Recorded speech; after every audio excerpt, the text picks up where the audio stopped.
আমরা জনপ্রশাসন এবং উপদেষ্টা পরিষদ বিষয়ে কিছু বক্তব্য দিয়েছি যে জনপ্রশাসনে যেভাবে বদলি পদায়নগুলো হচ্ছে সেটা আসলে কিসের ভিত্তিতে হচ্ছে, সেক্ষেত্রে নিরপেক্ষ এবং যোগ্যতার ভিত্তিতে পদায়ন হচ্ছে কিনা। কারণ আমরা বিভিন্ন জায়গায় দেখতে পাচ্ছি, শুনতে পাচ্ছি যে প্রশাসনের বিভিন্ন ভাগবাটোয়ারা হচ্ছে। বড় রাজনৈতিক দল হিসেবে যারা পরিচিত তাদের মধ্যে তারা নিজেদের মধ্যে প্রশাসন, এসপিডিসি এগুলো ভাগবাটোয়ারা করছে এবং নির্বাচনের জন্য তারা সেই তালিকা করছে, সরকারকে সেগুলো দিচ্ছে এবং উপদেষ্টা পরিষদের ভিতর থেকেও সেই দলগুলোর সাথে সেই ব্যাপারে সহায়তা করছে। ফলে এইভাবে চললে সরকার নিরপেক্ষতা প্রশ্নবিদ্ধ হবে। ফলে সরকার যাতে নিরপেক্ষভাবে ফাংশন করে এবং উপদেষ্টা পরিষদে যাদের বিরুদ্ধে এই সংশ্লিষ্টতাগুলো রয়েছে, অদক্ষতা, দুর্নীতি এবং রাজনৈতিক দলীয় পক্ষপাতের, তাদের বিষয়ে যাতে প্রধান উপদেষ্টা সিদ্ধান্ত নেন। নির্বাচন কমিশন বিষয়ে আমরা আমাদের বিষয়টা জানিয়েছি, আমাদের যেটা অভিজ্ঞতা, সরকার বলেছে এটা তো একটি সাংবিধানিক প্রতিষ্ঠান, তবে সুষ্ঠু নির্বাচন যদি না হয় এর দায় সরকারের উপরেও আসবে। ফলে এই বিষয়টা তারা গুরুত্ব সহকারে দেখবে যাতে সুষ্ঠু নির্বাচনের জন্য, লেভেল প্লেইং ফিল্ডের জন্য, নিরপেক্ষ একটা পরিবেশ তৈরি করার জন্য যা যা করণীয় তারা সরকারের পক্ষ থেকে সেটা নিশ্চিত করবে। আর জুলাই সনদের বিষয়ে কি বলেছে?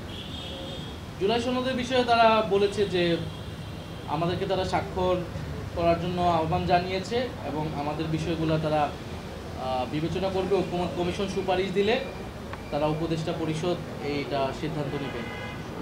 আইএসসির পক্ষ থেকে এই সরকারকে তত্ত্বাবধায়ক সরকারে আদলে করার প্রস্তাব করা হয়েছে, দাবি করা হয়েছে।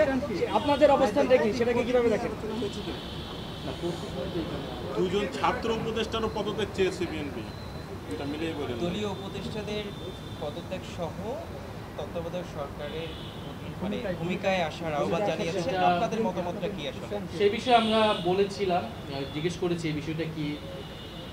আইন উপদেষ্টা আমাদেরকে বলেছেন যে তত্ত্বাবধায়ক সরকারের না, বরং তত্ত্বাবধায়ক সরকারের মতো যাতে আচরণ করে, অর্থাৎ নিরপেক্ষভাবে, সেই বিষয়ে বলা হয়েছে। তত্ত্বাবধায়ক সরকারের বিষয়টা কিন্তু জুলাই সনদের আওতাধীন। সেই বিষয়ে ঐকমত্য কমিশনে আলোচনা হয়েছে তত্ত্বাবধায়ক সরকার কিভাবে গঠিত হবে এবং কোন প্রক্রিয়ায় গঠিত হবে, সেখানে নোট অফ ডিসেন্টের বিষয়টা আছে।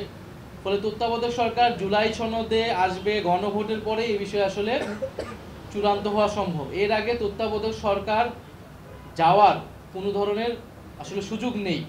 ফলে এই কথা যদি বলে থাকে যারা, তাদের কোনো ধরনের দুরভিসন্ধি রয়েছে। আমরা ডক্টর মোহাম্মদ ইউনূস বা এই উপদেষ্টা পরিষদ আমরা মনে করি যে তারা সংস্কার বিচার প্রক্রিয়ার মাধ্যমে নির্বাচন করাটা তাদের দায়িত্ব, সেই কমিটমেন্ট নিয়েই তারা কিন্তু সরকার গঠন করেছে। তবে তাদের বিরুদ্ধে যে অভিযোগগুলো আছে সেই অভিযোগগুলো যাতে তারা বিবেচনা করে নিজেদেরকে পুনর্গঠন করে নেয়, উপদেষ্টা পরিষদের দক্ষতা যাতে বৃদ্ধি করা হয় সে বিষয়ে আমরা বলেছি। ছাত্র উপদেষ্টাদের বিষয়ে যেটা বারবার বলা হয়, তারা কোনো দলের প্রতিনিধি হিসেবে কিন্তু সরকারে নেই, গণ অভ্যুত্থানের প্রতিনিধি হিসেবে সরকারে রয়েছে। ফলে অন্য উপদেষ্টারা যেরকম, ছাত্র উপদেষ্টারাও সেরকম। ছাত্র উপদেষ্টাকে যদি কোনো নির্দিষ্ট দলের প্রতিনিধি বা সংশ্লিষ্টতা হিসেবে দেখা হয়, অন্য অনেক উপদেষ্টাদেরও বিভিন্ন দলের সাথে সংশ্লিষ্টতা রয়েছে, রাজনৈতিক সাবেক মানে ব্যাকগ্রাউন্ড রয়েছে। ফলে সেই বিষয়গুলোও সরকারকে বিবেচনা করতে হবে। কারণ সরকার যখন গঠিত হয়েছিল বিভিন্ন দলের রেফারেন্সে কিন্তু এই উপদেষ্টা পরিষদ গঠিত হয়েছে এবং তারা এই সরকারের ঠাঁই পেয়েছে। ফলে উপদেষ্টা পরিষদ পুনর্গঠন করতে হলে শুধু ছাত্র উপদেষ্টা নয়, অন্য যে উপদেষ্টাগুলো রয়েছে, আমরা প্রধান উপদেষ্টার কাছে সেই নামগুলো আমরা বলেছি যে কারা কারা কোন কোন দলের সাথে সংশ্লিষ্টতা রয়েছে বা প্রশাসনের ভাগবাটোয়ারার সাথে জড়িত আছে। ফলে সার্বিকভাবে এটা বিবেচনা করতে হবে। আর এই তো নির্বাচনকালীন ব্যাপারে আপনাদের কোনো আলোচনা হয়েছে কিনা? শাপলা প্রতীকের ব্যাপারে প্রধান উপদেষ্টার সাথে আপনাদের কোনো আলোচনা হয়েছে কিনা? আমরা নির্বাচন কমিশনের ব্যাপারে অ্যাজ এ হোল আলোচনা করেছি যে আমরা নিবন্ধন পাওয়া থেকে শুরু করে এবং জাতীয় লীগ নামে যে আরেকটা দলকে নিবন্ধন দেওয়া হলো এবং শাপলা প্রতীক নিয়ে আমাদের সাথে কীরকম আচরণ করা হচ্ছে এবং ইশরাক হোসেনের মামলায় নির্বাচন কমিশনের যে অবস্থান ছিল এবং নির্বাচন কমিশন যে নিয়োগ কোন আগের আইনে যে নিয়োগ হয়েছে, ফলে পুরা প্রসেসে নির্বাচন কমিশনের যেই কার্যক্রম এবং প্রশ্নবিদ্ধ হয়েছে যে সেই বিষয়টা আমরা তুলে ধরেছি। নির্বাচন তো খুবই অল্প সময় এখন বাকি আছে, কিন্তু যদি শাপলা প্রতীক না দেওয়া হয় সেক্ষেত্রে আপনারা নির্বাচনে অংশগ্রহণ করবেন কিনা? আমাদের যদি প্রতীক না থাকে তাহলে তো আমাদের পক্ষে নির্বাচন অন্য কোনো প্রতীকে কমিশনে নির্বাচনে অংশগ্রহণ করা সম্ভব হবে না। আর অন্য কোনো প্রতীক তো আমরা নিব না, সেটা আমরা বলেছি। আমরা বলেছি নির্বাচন শাপলা কেন আমরা পাবো না তার আইনি সাংবিধানিক ব্যাখ্যা আমাদের দিলে তখন আমরা অন্য প্রতীকের বিষয়ে বিবেচনা করব। তার আগ পর্যন্ত সেটা যদি নির্বাচন কমিশন না দেয় তার মানে সেটা শুধু প্রতীকের ইস্যু না, এটা নির্বাচন কমিশনের নিরপেক্ষতার প্রশ্ন, নির্বাচন কমিশন ন্যায় বিচার করছে কিনা একটা দলের সাথে সেটার প্রশ্ন। ফলে যেই নির্বাচন কমিশন আমাদের নিবন্ধন এবং প্রতীক বিষয়ে আমাদের সাথে ন্যায় বিচার করে না, তার অধীনে নির্বাচনে গিয়ে আমরা নিরপেক্ষতা এবং ন্যায় বিচার পাবো, সঠিক ফলাফল পাবো, সেটাও তো আমরা বিশ্বাস করতে পারছি না। আচ্ছা, আপনার স্ট্যাটাসকে কেন্দ্র করে তত্ত্বাবধায়ক শেষ সরকারের যে প্রশ্ন, দাবিটা আপনার করছে এটা স্ট্যাটাসকে একটু কেন্দ্র জরুরি করে- সন্দেহ দেখছেন আপনি, একটু বলবেন বিষয়টা কি? তত্ত্বাবধায়ক সরকারের যে দাবিটা করা হচ্ছে এর পিছনে আপনি দুরভিসন্ধি দেখছেন, এটা একটু ব্যাখ্যা করবেন। আমরা মনে করি যে অবশ্যই এই উপদেষ্টা পরিষদের নিরপেক্ষ এবং দক্ষতা নিশ্চিত করা লাগবে একটি সুষ্ঠু নির্বাচনের জন্য, সেটা সেই দাবির সাথে আমাদের ভিন্নমত নেই। কিন্তু এই উপদেষ্টা পরিষদ পুরা পরিবর্তন করে তত্ত্বাবধায়ক সরকার নিয়ে আসায় এইটার আসলে সুযোগও নেই আইনগতভাবে, কারণ তত্ত্বাবধায়ক সরকারের বিষয়টাই পুরো জুলাই সনদের অধীনে আওতাভুক্ত আছে। যদি তত্ত্বাবধায়ক সরকার আপনি গণভোটের আগেই সেটাকে বাস্তবায়ন করতে চান তাহলে নির্বাচন কমিশনও পুনর্গঠন করতে হবে জুলাই সনদের আইন অনুযায়ী বা সেখানকার ঐক্যমত অনুযায়ী। ফলে এই বিষয়গুলো আসলে যারা বলতেছে তারা কোন বিবেচনায় বলতেছে, কোন উদ্দেশ্য নিয়ে বলতেছে, এটা আসলে সন্দেহজনক। প্রধান উপদেষ্টা জুলাই সনদ বাস্তবায়নের আদেশে জারি করার জন্য যে স্বাক্ষর করেছি যে জুলাই সনদের সাংবিধানিক আদেশ সেটা বিদ্যমান সংবিধানের অধীনে সম্ভব নয়, সেটা প্রেসিডেন্টই দিক অথবা প্রধান উপদেষ্টাই দিক। বিদ্যমান সংবিধানের অধীনে এরকম কোনো ধারা নেই, কোনো সুযোগ নেই। ফলে এই সাংবিধানিক আদেশ জারি করতে হলে আপনাকে সংবিধানের বাইরেই আসতে হবে, সেটা একটা এক্সট্রা কনস্টিটিউশনাল ম্যাটারই হবে। ফলে এই এক্সট্রা কনস্টিটিউশনাল ম্যাটারের বৈধতা হবে জুলাই গণ অভ্যুত্থান। জুলাই গণ অভ্যুত্থানে জনগণের যে সার্বভৌম ক্ষমতা এসেছিল তার ভিত্তিতেই জনগণ সংস্কার এবং পরিবর্তন চেয়েছে এবং সেই অনুযায়ী এই সাংবিধানিক আদেশ জারি করা হবে। ফলে এই সাংবিধানিক আদেশ জারি করতে হলে প্রেসিডেন্ট চুপুর জুলাই গণ অভ্যুত্থানের কোনো বৈধতা নেই, বরং তার আগের আমলের ফ্যাসিস্ট আমলের নিয়োগকৃত রাষ্ট্রপতি তিনি। এই বৈধতা একমাত্র এই মুহূর্তে সরকারের ভিতরে ডক্টর মোহাম্মদ ইউনূসের আছেন। ফলে ওনাকেই এই আদেশটা জারি করতে হবে এবং পরবর্তী গণভোট এবং পরবর্তী যে সংস্কার পরিষদ হবে এবং সংসদ হবে তার মাধ্যমে পুরো বিষয়টা রেটিফাই হবে।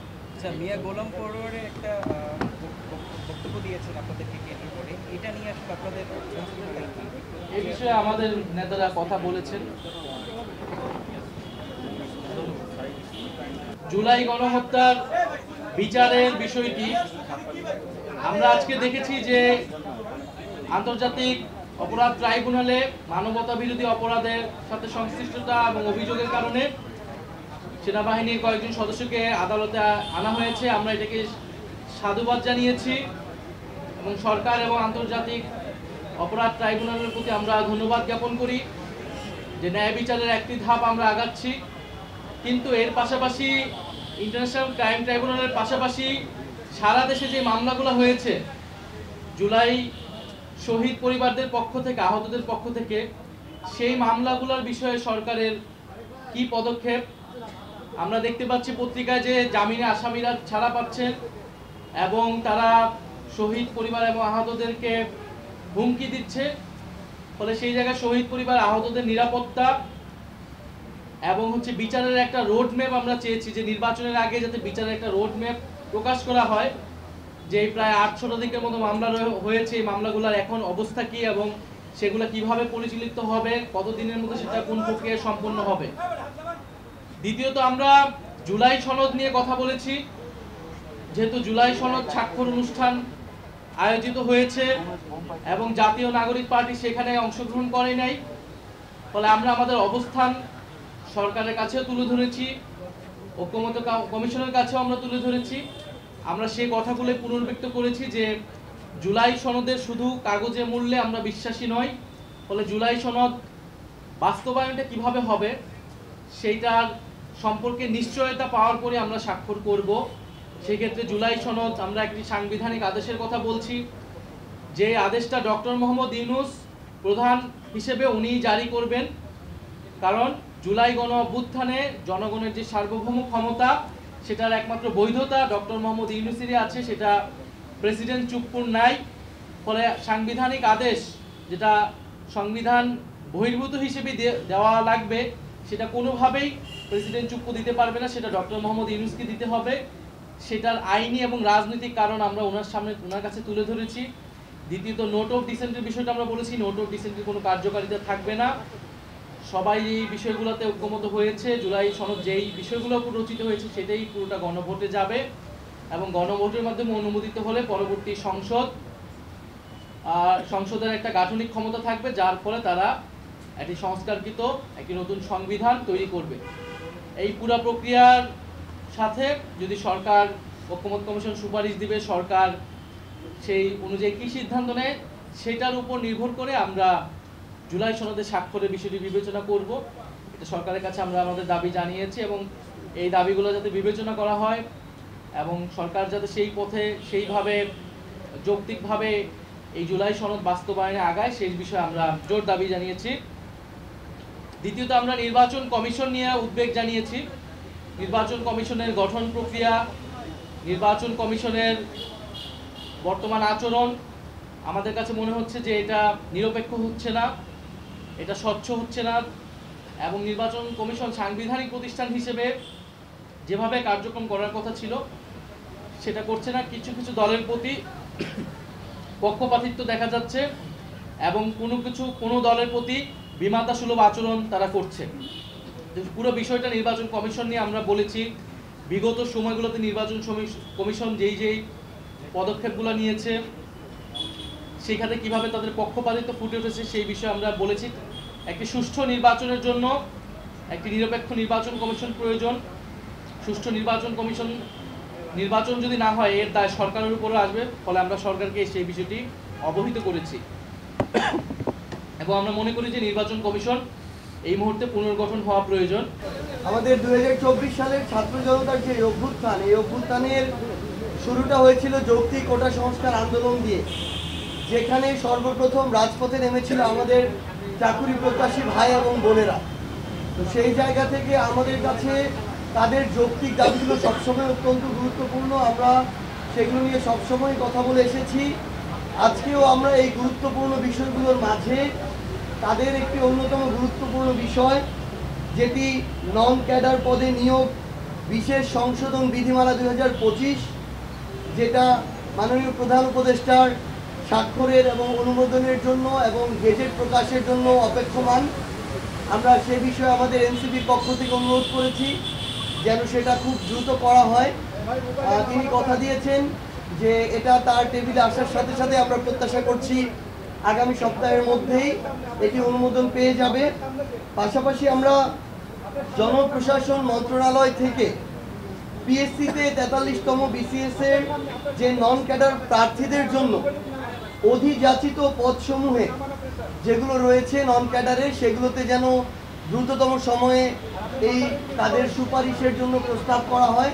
আমরা সেটা বলেছি কারণ এটা বিশাল বড় একটা, আমরা মনে করি যে নৈতিকভাবে অন্যায় করা হয় যোগ্য মানুষদের সাথে।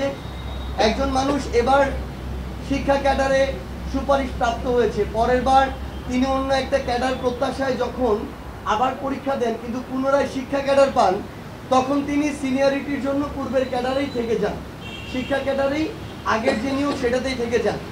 দুইটা সমস্যা হয়। এক, ওই মানুষটি নতুন করে যে পদটি পেয়েছিলেন ওই পদটি খালি থাকে এবং তারপরেই যে যোগ্য মানুষটি ছিল তিনি ওই পদটা থেকে বঞ্চিত হন। এইরকম প্রত্যেকটা ক্যাডারেরই দেখা যায়। আমরা মনে করি অতি দ্রুততম সময়ের মধ্যে এবং আগামী সপ্তাহে এই সমস্যার সমাধান করা প্রয়োজন। আমরা সেই বিষয় নিয়ে কথা বলেছি এবং মাননীয় প্রধান উপদেষ্টা আমাদেরকে আশ্বস্ত করেছেন তার কাছে এই ফাইল আসা মাত্রই, যেহেতু এটি যৌক্তিক বিবেচনা হয়েছে ইতিমধ্যেই, তিনি এই বিষয়টিতে অনুমোদন তার জায়গা থেকে প্রদান করবেন। নাহিদ ভাই, একটা প্রশ্ন ছিল, আপনারা তো অনেকগুলো দাবি জানিয়েছেন, সেক্ষেত্রে